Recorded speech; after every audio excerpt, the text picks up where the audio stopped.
On this episode, we talk about bootstrapping a business, risks in e-commerce, and how to deal with competition. Hey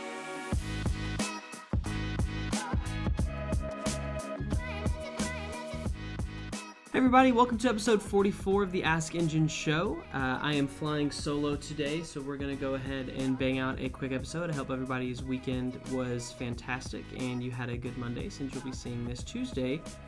Thank you for Joe to always keep me. I always forget that we lag a day behind on these. So hope everybody's doing well, and we're going to go ahead and jump into it. The first question comes from Cora, and it asks, what are some good tips or practices for a new bootstrapped small-time e-commerce startup to get off the ground? So first and foremost, congrats on the start of the business. It's always a super exciting time.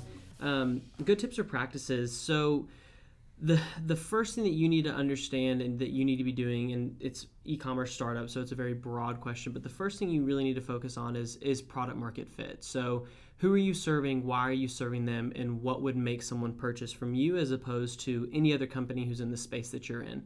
You've got to have a unique quality about you as a company. You don't just want to be another dumb pipe, because other companies who are much better funded and have much larger operations can beat you in that perspective. So when you're thinking about it, Benjamin Kicks comes to mind this morning, and I don't know why, but Benjamin Kicks is a hypebeast shoe broker essentially, and what he does is he sells shoes to celebrities. And what made him unique and made him different when he started up his website was the collaborations that he had. Like, he supplies P. Diddy with his shoes. He supplies DJ Khaled with his shoes. He has that unique quality and property about him. So if you're starting an e-commerce brand, I'm going to go with fashion. You need to attach people to your brand that make other people stand up and pay attention. So you need to be working on influencer marketing. You need to do something that draws the interest of someone to your product without just screaming, hey, this is my product. Nobody cares about you in the beginning. They care about the associations that you have.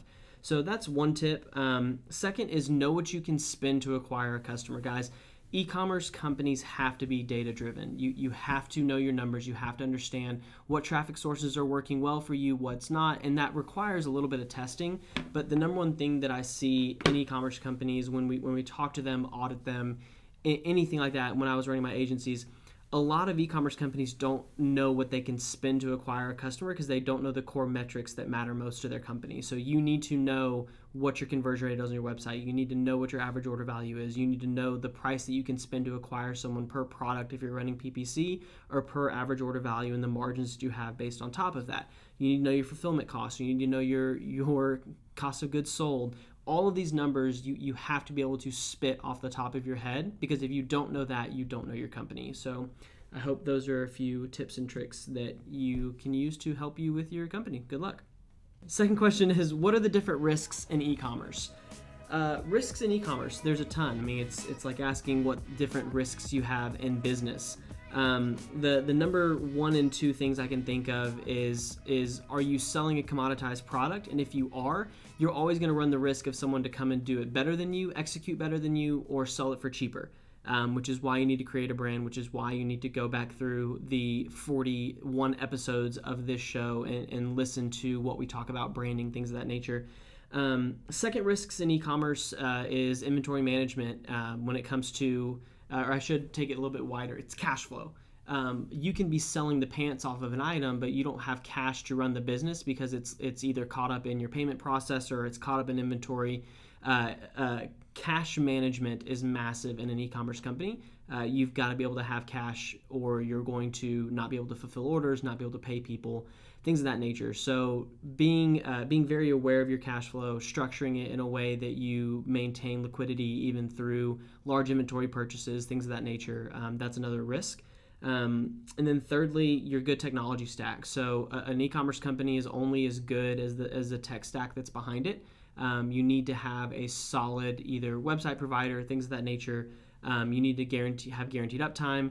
You need to make sure that the backbone of what your business is being run on is sound and secure. So those are kind of three things that you can look at there.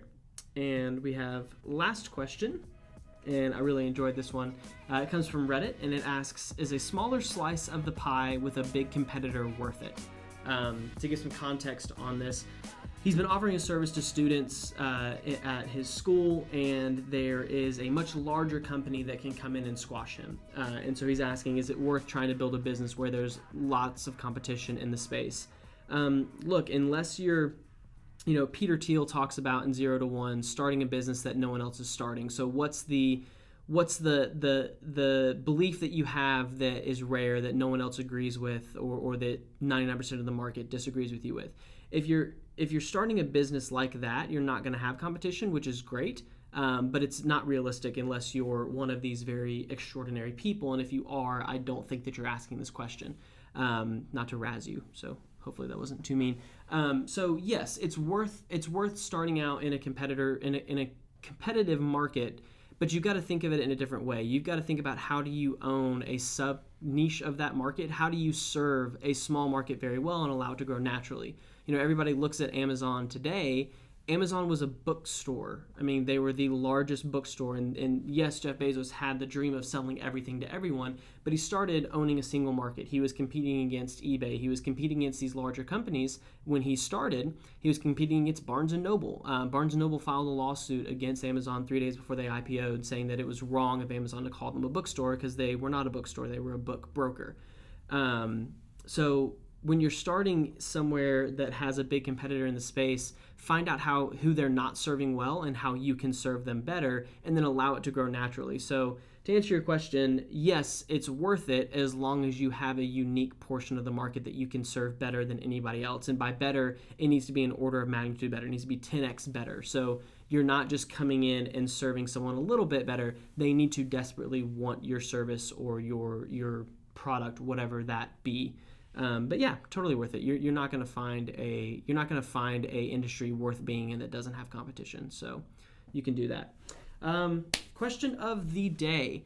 Want to talk about competitor analysis. So for you guys who are in business, that are thinking about getting into a business, how much do you worry about your competition? And I want to know, do you think about the competition? Do you obsess over it? What is your process when you're dealing with competitors in business?